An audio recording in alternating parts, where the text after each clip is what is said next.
Hi guys, I hope you can hear me pretty well as move.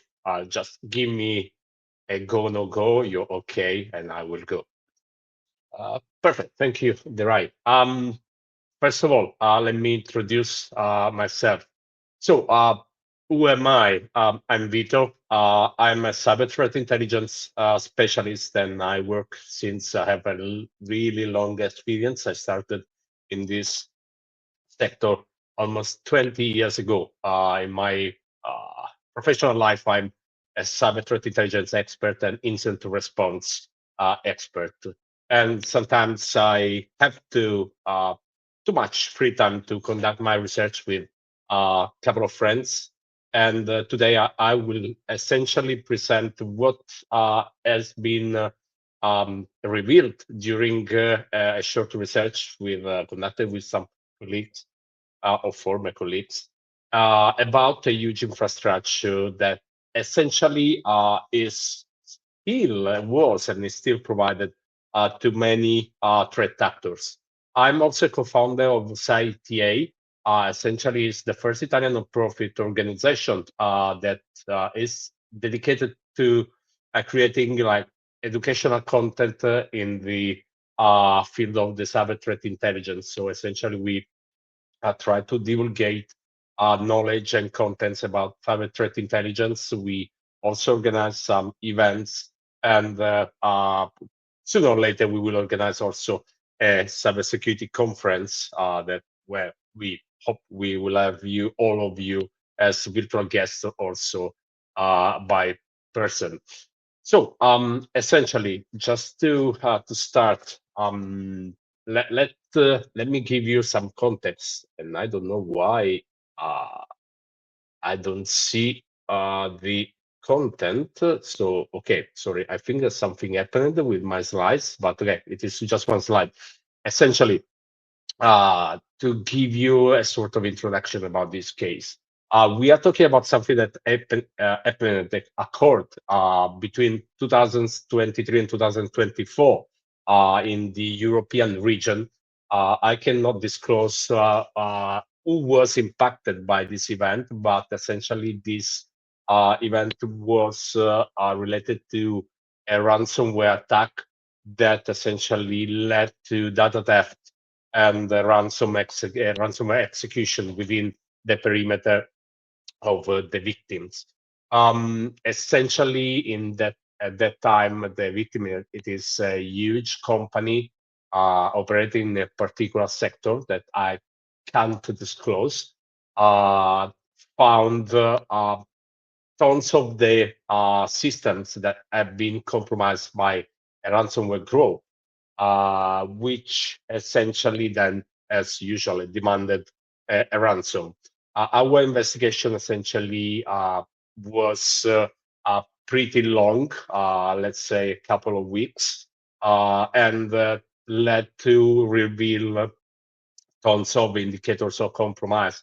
And one of them, the IP addresses that we found, two of these IP addresses were not attributed, and the research conducted on these IoCs essentially took us to reveal what was behind.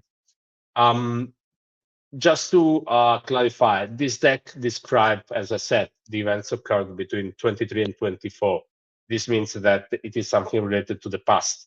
Unfortunately, I cannot disclose something that happened in the last 2 years because I think that you can imagine that there are some NDAs and so on. It describes only how the WHOIS protocol was used to find information, details, and evidence that then led to identify the threat actor who was behind the infrastructure and how this threat actor is still operating and how it is still improving and increasing the, let's say, the malicious services provided to many threat actors. Since this research was accomplished, many things have changed and evolved, and there were a couple of companies who somehow found almost similar IoCs and published the analysis that somehow matched with what at the time we found as researchers. And unfortunately, this deck, sorry, I will fix all the typo mistakes, I promise. This deck does not contain any memes. I had no time. I'm sorry for that. I always want to make up my presentation more funny and more valuable, but this time I didn't have time. Sorry for that. So everything began. Let's establish one basic principle.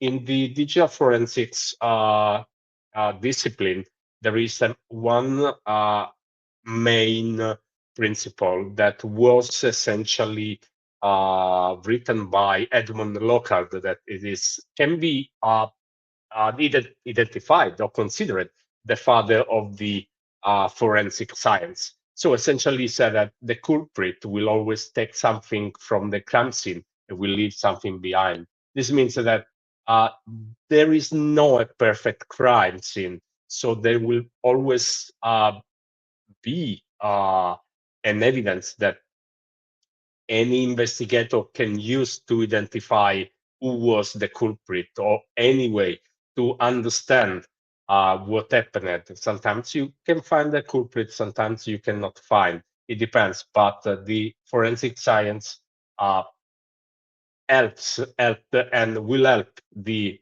law enforcement authorities always to find who was behind a particular crime scene.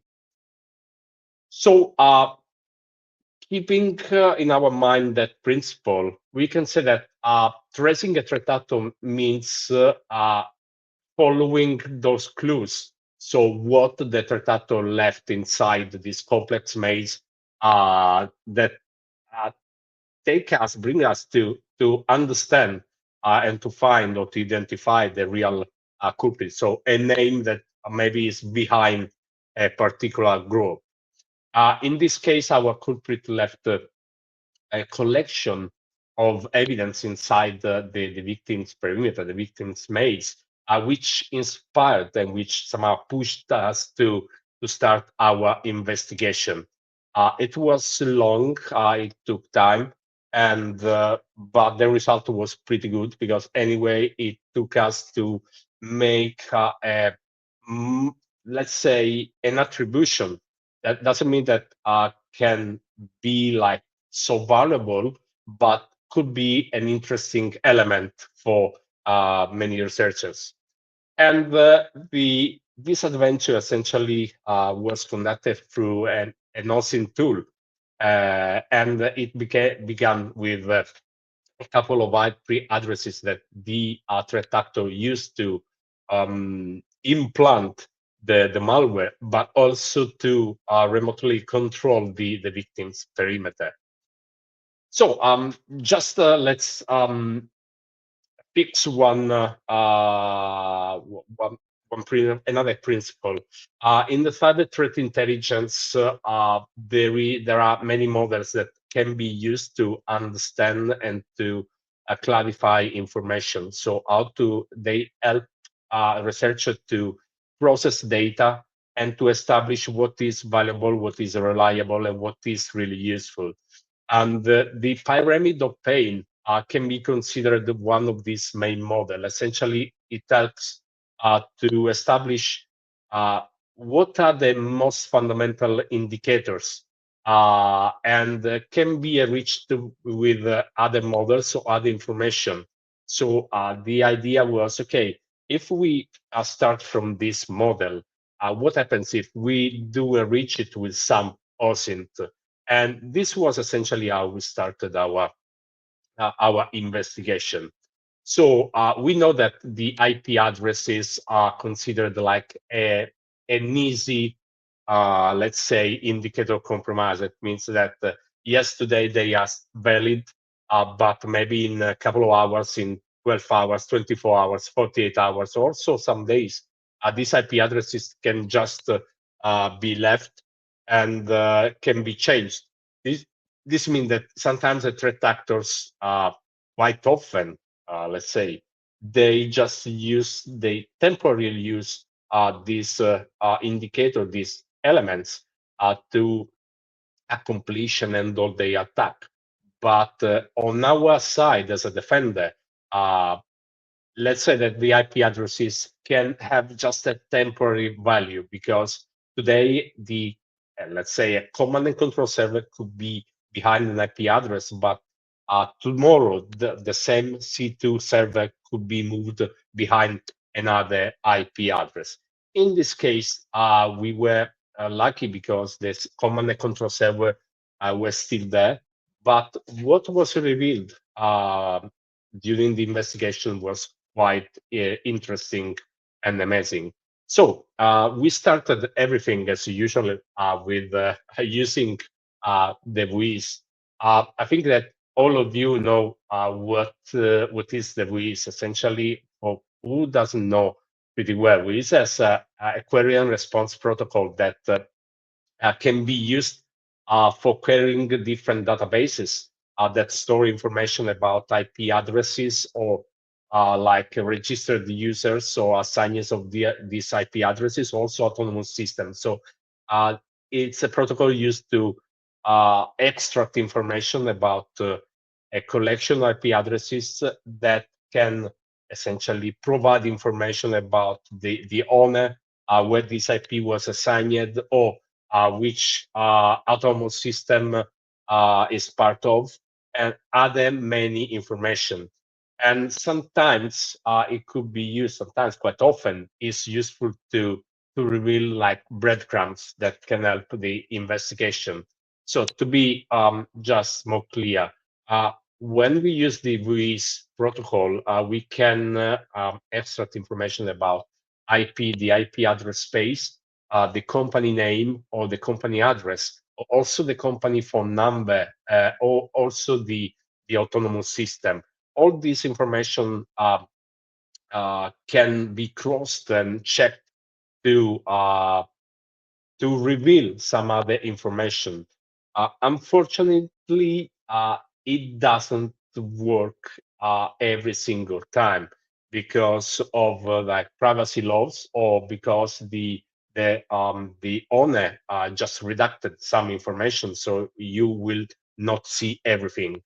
So you will not find all information. In our case, we found many information, and this helped us to make more cross checks. So let's start from the information about addressing an autonomous system. Essentially, when we checked the information about the addressing, so the addressing space where these IP addresses were contained, we obviously have seen also the autonomous system. When we talk about autonomous system, we talk about essentially a collection of connected internet uh, protocol routing addresses. That means a collection of different IP addressing spaces that are somehow collected inside a single administrative entity.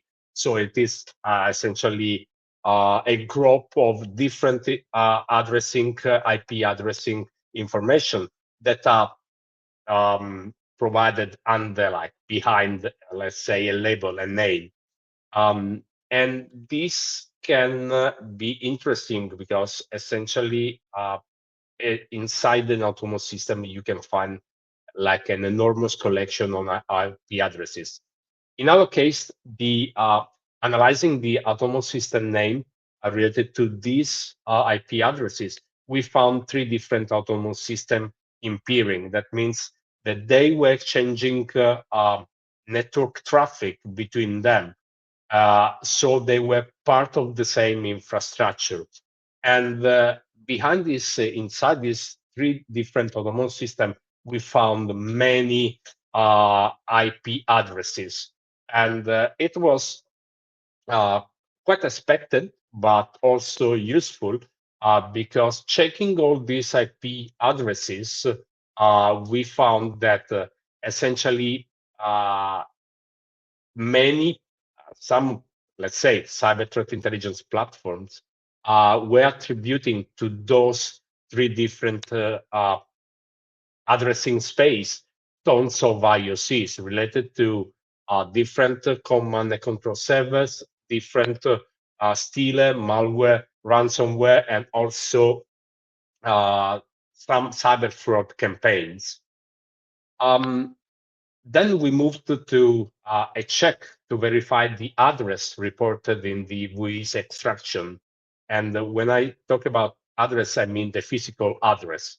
There is a famous meme that essentially when it talks about physical address, somehow somebody replies with a MAC address.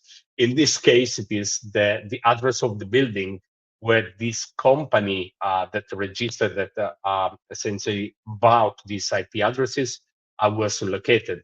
And making a deep dive in check, we found that that address was essentially reported inside the Paradise paper, a collection of papers produced by investigators and journalists that reported tons of names of companies that essentially were laundering money for many reasons. So essentially, that address was present in that database. And what it was interesting when we checked that address. Essentially, we found a collection of company names that were operating in that building, and most of them were attributed to money launderers, or anyway, entities that were laundering money in some countries, let's say, but operating in a specific place. If you can see the image, you will immediately see that it is reported the country where this building was, so People's Republic of China. Then there was also the organization name. So essentially, the name of the company that was using those IP addresses, and doing some some researches on Google, we found like an email address that led us to a specific domain name. That domain name was again queried and researched using WHOIS, and it revealed a specific structure, or anyway, some detailed information about this company. So we obtained another part of details that could be used to do some deep dive. In this case, the domain name was essentially registered in the Russian Federation and was providing, so the result of the was providing an email address. That email address essentially was an element that we kept just apart for a subsequent step. But checking the DNS SOA record, we found another mail address. So in that moment, we have essentially revealed two different mail addresses that were tied to those IP addresses. And checking these mail addresses, we essentially aim to found a subset of details that were part of a huge cluster that essentially were linked to malicious campaigns and different threat actors. So we just used open OSINT tools. So we didn't use any particular platform. We found everything just through the WHOIS and through like a couple of other tools. These malicious clusters essentially were containing forums, Telegram channels, card markets, malicious mails, accounts, domains, users, and also malicious files. Malicious files that we also tracked through VirusTotal, for example. Again, doing a deep dive on the mail address that we found within the SOA record, we found a legit domain name that was essentially connected to another malicious domain name. So essentially, we had the same, with a deep dive, we just established that we had the same domain name with two different first level domains. One was with HK, that means Hong Kong, and one was with .ru, that means the Russian Federation. With the checking this malicious domain name again with WHOIS, we found other interesting details that essentially were enriching what we were researching. And digging deep into this malicious name, it came up another third different company. So we started from the two different IP addresses. We found the name of a first company that led us to a couple of mail addresses that led us to a second name, company name that led us to a third company name. But we noticed one thing, that we had three different company names, but they had a different country, but the same phone number reported by the WHOIS. Essentially, checking the phone number, we essentially landed to another interesting information. So different company, same phone number, different countries, but all these elements were persisting and were living inside the three autonomous systems that we found, and inside the main autonomous system that we found at the beginning of our investigation. And this address, the phone number, and also the address reported by WHOIS, with some Google research, allowed us to find a control panel that was essentially hosted on a particular server located in Russia. And it was interesting because this panel essentially was published with two different logos. One owned by the Russian company that we revealed during the investigation, and one related to the Chinese offshore company. This means that the two companies were strictly tied to each other, and this control panel was approved.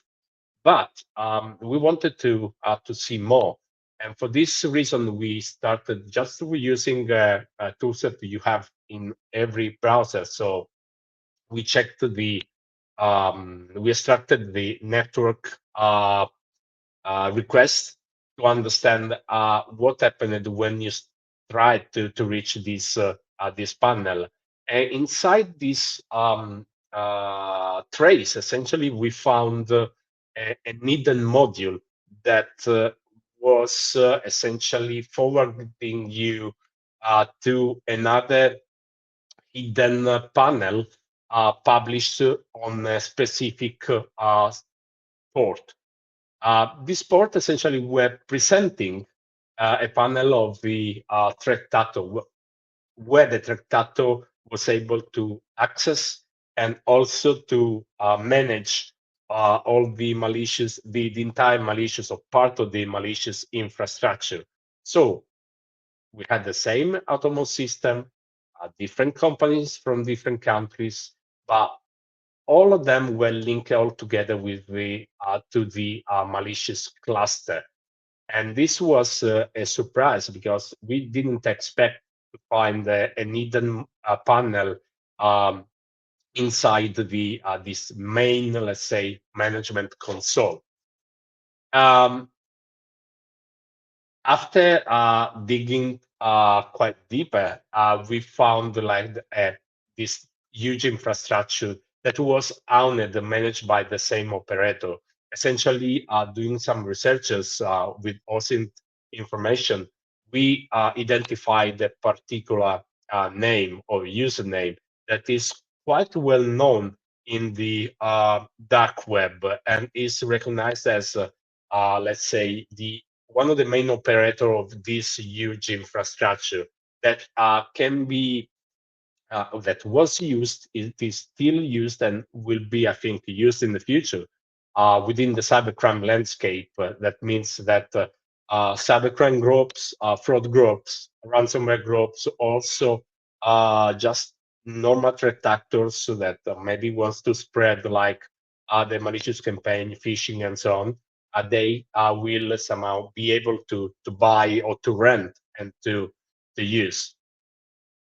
One more thing between I'm going quite quickly, so I think I will finish before 1 hour. Just to not let you get bored. Um, I will try, guys. I will try to reply to your questions later. I'm just reading. Um, just doing some research with all the elements that we extracted, we landed on a Russian web page where you can essentially uh, do some queries about like company names, so also person names. And essentially, this web service provides you all the information about not only people, but also companies. That means that you will have a clear overview of a specific entity. We are lucky that the Russian government can provide such kind of services because they are able to provide so many interesting information. In this case, we identified that all those companies that we found were linked to one specific person, a Russian operator, let's call it.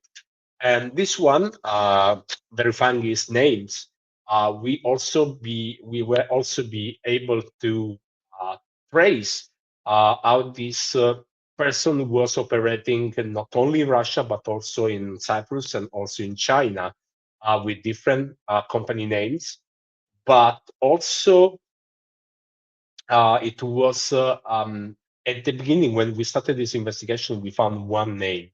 But this name, like let's call it the director of this malicious infrastructure, meanwhile changed.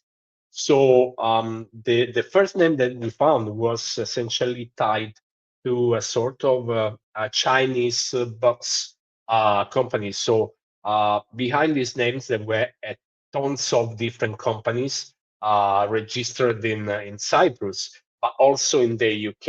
And we found also some evidence that this person was also awarded by the British government. But this name somehow left this, let's say, joint venture company and gave to another person the control of this infrastructure. And this name is actually owning the entire, let's say, the entire web infrastructure, web service, let's call it. And checking again, verifying this name just a few months ago, we found that this actor created another new, other two different private companies that are also illicitly registered in the UK, and they are also well known by the law enforcement authorities. And essentially, behind those companies, there are other new malicious infrastructure. So two different autonomous system names, which are currently used to host malicious infrastructure. So essentially, the research was not useful to identify this huge bulletproof, let's call it infrastructure as a service, but also to establish who was behind in terms of person, people, and also to establish digging more and more how these infrastructure are continuously evolving and improving, and they are continuously also used by many threat actors. We are talking about autonomous systems. That means that we are not talking about 3 to 10, 20 IP addresses. We are talking about thousands of IP addresses available to be provided to any threat actor who needs to start a malicious campaign or to conduct an attack and so on. And mostly was also useful to reveal that this autonomous system was also used by APT group. That means that behind ransomware groups or cybercrime groups, also nation state actors, there are always somebody who is providing some services. So it is a complex structured, let's say, organization where every specific actor has its own um, scope, its own business, and can somehow support and help whoever wants to perform any cyber attacks. So what then? The cybercrime, as I said, the cybercrime landscape is complex and it is always developing and it is always improving its infrastructure, services, and capabilities to respond not only the threat actor needs, but also to ensure that the infrastructure and services are so reliable to be persistent to any law enforcement operation. And I think that many of you heard about like last operation conducted by Interpol and essentially publicly released on their website, where they announced to have dismantled like many botnet infrastructure or DDoS infrastructure and so on. The more the law enforcement authorities conduct their own operation, the more these kind of organizations, cybercrime organizations, are evolving and improving their capabilities. And the OSINT tools and also well-prepared researchers, so OSINT experts, can essentially daily tackle what happens in the cyberspace and how the cyberspace is evolving and changing. That means uh, producing like tons of new reports or tons of new researches that essentially can be used to share new information and new indicator of compromise or indicator of attacks to all experts who need this kind of information, but also to help the law enforcement authorities to develop new countermeasures and also to conduct new cyber operation. And in the era of artificial intelligence, it is quite surprising that and amazing that WHOIS is still one of the best hosting tools that people do have to start to dig and to do their research. And it is always left to the research curiosity to use these tools and to use its own capabilities to dig more and to reveal more information and details. So in my presentation, I left some breadcrumbs. That means that you can find something and you can conduct your own, let's say, research and also find something that other researchers found out. So I wish you good luck for that. And this is the end. I was quite quickly. I hope it's not a problem for all of you. And thank you for your attention. So if you have any question, feel free and I will reply. I'm checking the chat to understand. So yes, sir. You asked the answer basically to hide the person with information or product with a well essentially the WHOIS is not like a tool that you can poison, but you can add some information, you can redact some information due essentially to the privacy law that some regulation in some countries include. So for example, Europe, the GDPR allows users to redact their own information. That means that you will find just information about IP address, the address in space, the autonomous system, and maybe the country, but you will not find like the name of a person or his mail address or is also a building address. So it is left to people to redact this information. In some countries, this is just not covered. So maybe there some countries where the privacy law was not still implemented, or maybe it is quite soft, so you can find many still many usable information. Um, which software is that the cluster? Essentially was a sort of tool that was developed by people that who helped me. So we essentially it was based somehow to Maltigo. So querying some databases produced that graph. And so the way to identify owner. We did not consider to dig more on the dark web. We kept our attention on IP addresses, autonomous systems, and also other elements that we were able to access to find out.